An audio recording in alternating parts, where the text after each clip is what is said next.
How do? Welcome back. Well, it's brew day. It's been 2 weeks since I've posted, but I've been really busy. But that's for another video. I never got round to making my Belgian Ale, and today is the 5th of November. I want this ready for Christmas, so I'm brewing it today. 2 weeks in a fermenter, still got a month to condition before Christmas. So I've got the specialty grains steeping now. That's 150 grams of aromatic malt, Simpson's aromatic malt, and 150 grams of Simpson's medium crystal, which I think is about 175 EBC, or about 60-70 Lovibond. I'm then going to be using an amber malt extract, which I've got in some hot water now, softening up. I'm going to add to that 750 grams of dry malt extract. Don't forget, this is only for 12 litres.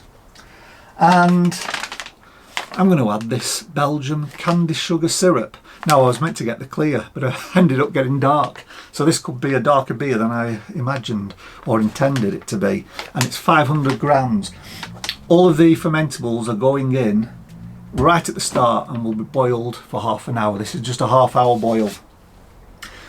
Hops Magnum, 17% alpha acid, so I don't need many to get to about 24 IBU. I just need about 7 grams, so I've got them there. I'm going to use East Kent Goldings both for flavour and aroma, and I'm using 10 grams of each, one at halfway through at 15 minutes and then one with just 5 minutes to go. And to that I'm also adding a little bit of orange peel and a little bit of coriander seed, obviously some Irish moss as well, and that's it. That's the recipe.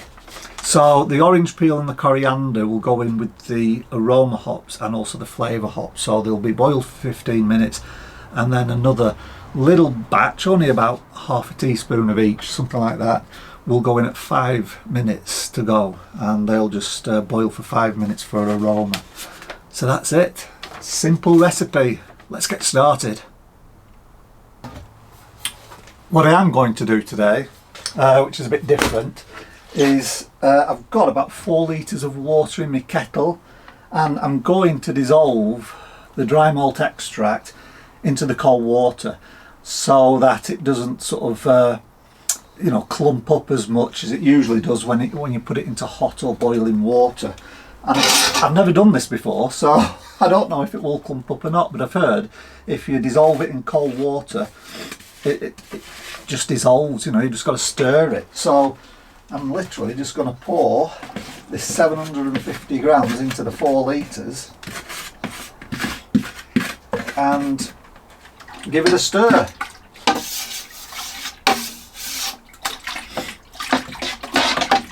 And it does clump up. I don't think you can get away with it, can you? No, it still clumps up. So I'm just going to have to keep stirring this until it's dissolved. In fact, it's worse than when I put it in when it's around about 80 degrees. It's clumping up even worse than that. So next brew day I'm going back to my old method. Welcome back again. My head's going to be out of shot for most of this video. So I've taken the grains out of the tea urn where they've been steeping for half an hour, and I've just let them drain, and it's about finished now. So I can take the strainer and we'll just pour all of this nice malty liquid into the kettle, and we'll start to bring it to the boil.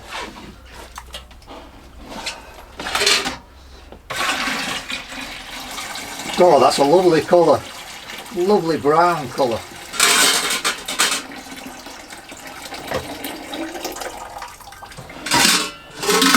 There we go. Now we'll just turn on the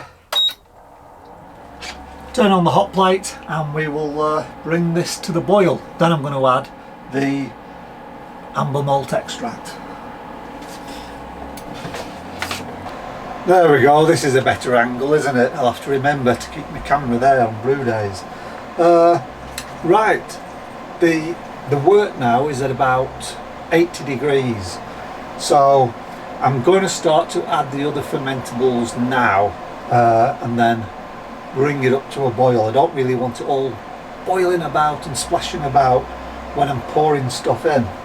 So I'm going to start with the Belgian candy sugar syrup, dark, and I'm going to continually stir it because I don't want it to really go on the bottom in case it scorches. That's another reason why I'm doing it now, really. So in we go. I'm just going to keep stirring as I'm pouring, and that is dark. I don't know if you can see on camera, that really is dark.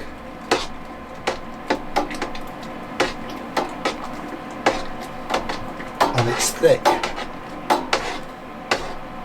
And then what I'm going to do, what I thought of doing anyway, I don't know how successful it'll be, is I'm going to, just from the tap, put a bit of water in, and, or wort in, and just shake it up. Actually, let's just have a taste. Oh, that is sweet. Oh, that's sweet. So, I don't need a lot. And again, this is another reason why I'm doing it at 80 degrees and not 100 degrees.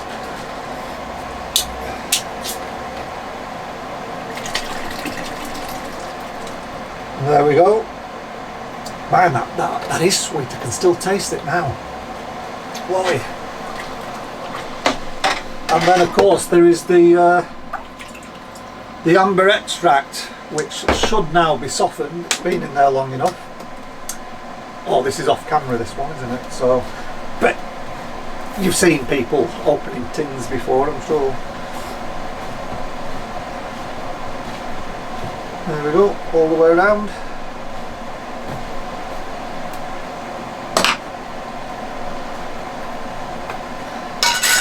And again, I'm going to stir it continuously so it doesn't go on the bottom and potentially scorch. This is going to be a dark beer. Darker than what I had in mind, but still, it's alright. Some Belgians are dark, aren't they?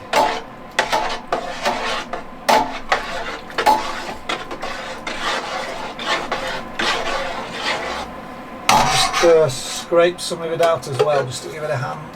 There we go.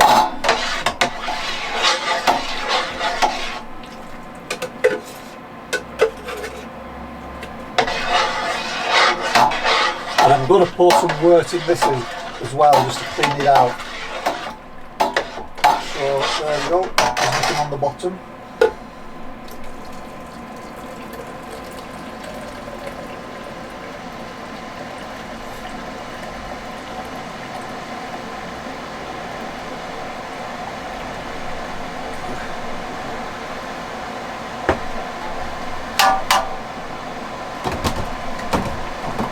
Get as much of that out as I possibly can.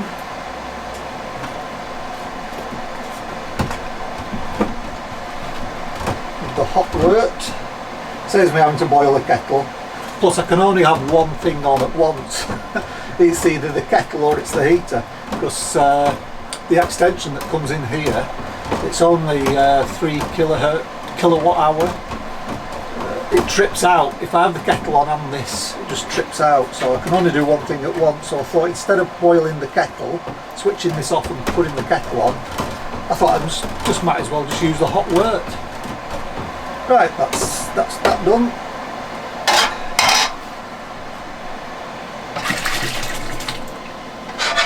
Nice and clean.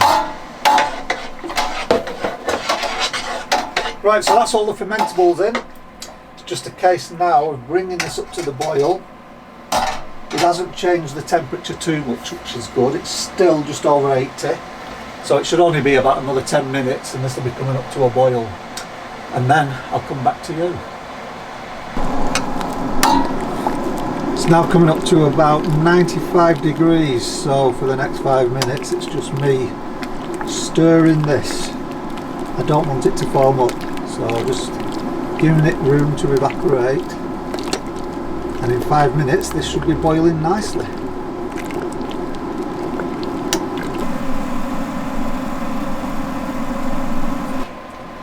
Well, it's boiling. Nice, strong rolling boil. So it's time to start adding the hops. And first of all is 7 grams, that's all, of Magnum. This is 17% alpha acid, so I only need a little bit to bitter the 12 litres. And in they go. Just keep an eye, sometimes it can froth up again when you put the hops in, but not this time. So they're going to boil for half an hour. In 15 minutes I'm going to add the flavour addition. Well, we're halfway through the boil. I mean, that was fast, but it's only a half-hour boil. In here I have my flavour additions and also a half a teaspoon of Irish moss. So I've got 10 grams of East Kent Golding, and I've got half a teaspoon each of coriander seeds, which are lightly crushed. I didn't turn them into a powder, but I cracked them. And also half a teaspoon of bitter orange peel. And they're going in now. And they'll get 15 minutes. And here we are, 25 minutes into the boil, and it's time for the last addition. This is again another 10 grams of East Kent Golding, half a teaspoon of coriander and half a teaspoon of bitter orange peel. And let me say, this is smelling wonderful. When I first put the flavour addition in, oh, the coriander and the orange smelt wonderful. So this is going to be the aroma. And they'll stay in for 5 minutes. Right, it's finished now. I've turned the heater off. It's had 5 minutes. It's smelling wonderful, and I've just had a sneaky taste, and I think it's a little bit too bitter, but I like bitter beers. But you're really getting a nice coriander and orange. It's going to be a really nice beer, this. So it's time for me just to whirlpool everything into the centre, because I put everything in loose, and then hopefully that will minimise how much of the orange peel and the coriander actually go into the fermenter. I've already sanitised the fermenter, and I've got a straining bag over the top of it, and that will capture any bits of hops and things so they don't go into the actual fermenter. Okay, so we know what we do now, don't we? The favourite part of the brew day. Here we go. Oops, got the lock on.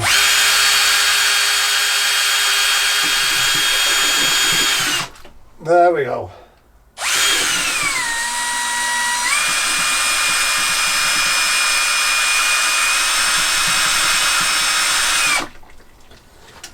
That's a nice whirlpool. I'll give that a few minutes, let everything collect into the centre, and then I'll change the camera angle. See if you can watch it as I'm siphoning it into the fermenter, and you'll get an idea of the colour. Really nice, sort of it's like a chestnutty colour. Really nice. Okay, I'll be back soon. So let's turn the tap, and we'll see what this looks like.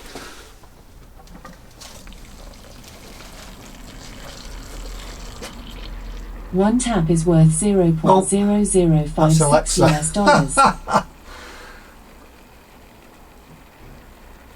So I don't know if you can see that, but it's looking a nice sort of amber, almost chestnutty colour.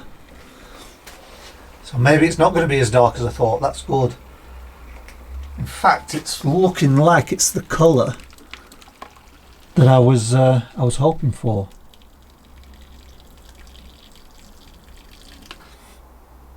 And that's it. Brew day is now over. I've got the wort in the fermenter. I've topped it up to 12 litres. This is far too hot to pitch the yeast yet. I'm using the Lallemand Belgian Ale yeast. I mean, it's not even reading on the temperature strip, but it won't do because it's just come out of the kettle. This is probably 90 degrees. So I'm going to leave it. I'll let it cool down. I'll leave it in here where it is cool. and hopefully tonight or possibly tomorrow morning it'll be ready then to pitch the yeast. I did, by the way, take a sample, so it's a nice brown colour. That must be one of the specialty grains that's well, the aromatic malt that's giving it that colour. I've never used the aromatic malt before, so that's the only thing I can think of. It's got a really nice brown colour to it, and the aroma, it's lovely. It's malty. Well, I suppose, yeah, because it's aromatic malt. Malty, and you can pick up that orange and a little bit of coriander there, some of the hop. I'm just going to have a sample. Oh. This is going to be good. This is going to be good. I could only imagine it when it's cooled down and you know you put it in the fridge and enjoy one of these. Anyway, when it's cooled down, I'm going to do a hydrometer reading and I'll put the starting gravity below. I'm hoping it's going to be somewhere in the 60s, and then this will make a nice 6-7% beer, but we'll have to wait and see. Anyway, thanks for watching. That's been my brew day for the Belgian Ale, and I'll see you in the next video. Bye bye for now. It's really nice.